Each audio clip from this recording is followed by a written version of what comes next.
මාමේ රැඳී සිටින්නේ ඊශ්‍රායලයේ සිට ගාසා තීරය දක්වා මානුෂීය ආධාර රැගත් ට්‍රක් රථ සියල්ල ගමන් කරන ස්ථානයකින් එක ගේට්ටුවකින් මේ ගේට්ටුවෙන් අපිට දැනගන්න ලැබෙන විදියට දිනකට ට්‍රක් රථ 300කට ආසන්න ප්‍රමාණයක් යනවා. ඒ වගේම මෙතනින් එහා පැත්තේ තවත් තියෙන එක ගේට්ටුවක්. ඒක ඊජිප්තුව හරහා එන ට්‍රක් රථ යන්නේ. ඒකෙන් සාමාන්‍ය දිනකට 80ක් වැනි ට්‍රක් රථ ප්‍රමාණයක් ඇතුළට යනවා. මෙවැනි ගේට්ටු ගණනාවක් ගාසා තීරය සඳහා ආහාර සහ බෙහෙත් ද්‍රව්‍ය අනෙකුත් උපකරණ රැගෙන යාම සඳහා ඊශ්‍රායලය විසින් සහන සේවා සහ අනෙකුත් දේවල් සපයලා දෙනවා. විශේෂයෙන්ම කියන්න ඕනේ මේ ගාසා තීරයේ ඉන්න ජනතාවට අවශ්‍ය කරන පෝෂදාහී ආහාර සෞඛ්‍ය උපකරණ වතුර ඒ වගේ සියලුම දේවල් මේ ට්‍රක් රථවල අන්තර්ගතයි. ඉතින් මේ ට්‍රක් රථ මෙතන ගේට්ටුවට අවිල්ලා තියෙන මේ ගේට්ටුව ස්කෑන් කරලා ඉතින් එහා පැත්තට යවන්නේ ආරක්ෂක හේතුන් මත මේ ටිකේ වීඩියෝ ගන්න බෑ. ඉතින් ඒවා ස්කෑන් කරලා මෙතනින් එහා පැත්තට යවුවාම ගාසා තීරයේ තියෙන පලස්තීන පාලනය ප්‍රදේශයේ නැත්නම් පලස්තීනියන්වන් විසින් පාලනය කරන ප්‍රදේශයට ගිහිල්ලා මේ ට්‍රක් ටික බාර දෙනවා ඊශ්‍රායලය විසින්. එතකොට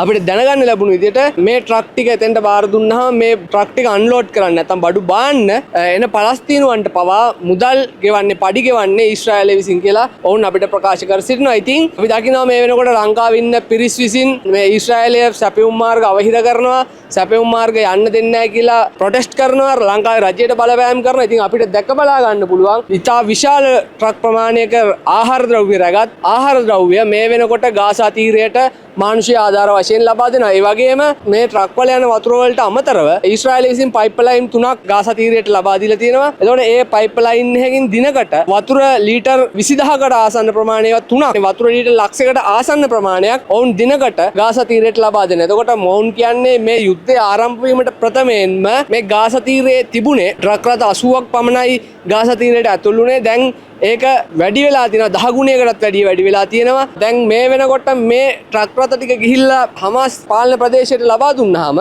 හමාස් විසින් බාරගත්තාම මේකෙන් 70ක් පමණ ඒ සියල්ල ඔවුන් විසින් මංකොල්ල කරනවා කියලා තමයි අපිට දැනගන්න ලැබුණේ. මෙතන කට්ටියත් එක්ක සාකච්ඡා කරනකොට තොරතුරු ගවේෂණය කරනකොට ඉතින් ගාසා තීරයේ කිසිදු ගැටලුවක් නොමැතිව මේ වෙනකොට ගාසා තීරයට සැපයුම් ලැබෙනවා. ගාසා තීරයේ සිටින ජනතාවට ආහාර පාන ඒ සියල්ලම ලැබෙනවා. ලංකාවේ ඉන්න මේ ප්‍රී පලස්තීන් කියන කට්ටිය මෙතනින් යන ආහාර ටික නිසි ලෙස ගාසාවල ඉන්න ජනතාවට බෙදා දෙන්න කියලා ඔවුන්ගේ වැසියන්ට ඔවුන්ගේ නැත්තම් ඔවුන්ගේ ඔය ප්‍රී පලස්තීන් වල ඉන්න පිරිසට ප්‍රකාශ කර සිටිනවා නම් හොඳයි. මොකද මේ අපි දකිනවා මේ වෙනකොට ඊශ්‍රායලය විසින් දිගින් දිගටම ඔවුන් මානුෂීය ආධාර නොනවත්වා මේ ගාසා තීරය වෙත ඇතුල් කරනවා, ගාසා තීරය වෙත ලබා දෙනවා. ඉතින් මෙවැනි තත්ත්වයක් මේ ගාසා තීරයේ තිබෙනකොට ලංකාවේ ඉන්න මේ ගාසා තීරය දැකලවත් නැති, ගාසා තීරයට ඇවිල්ලවත් නැති පිරිස් විසින් ව්‍යාජයක් මවනවා ලංකාව තුල ගාසා තීරයේ සිදුවන මානුෂීය ක්‍රියාකාරකම් අවහිර කරනවා ඊශ්‍රායලය කියලා. අපි මෙතෙක් කළ ගවේෂණවලදී අපිට නම් කිසිදු එවැනි තත්ත්වයක් බලාපොරොත්තු වෙන්න උනේ නැහැ, දැක බලා ගන්නවත් ලැබුණේ නැහැ. ඉතින් මේ ඊශ්‍රායලය විසින් මේ ලබා දෙන මානුෂීය ආධාර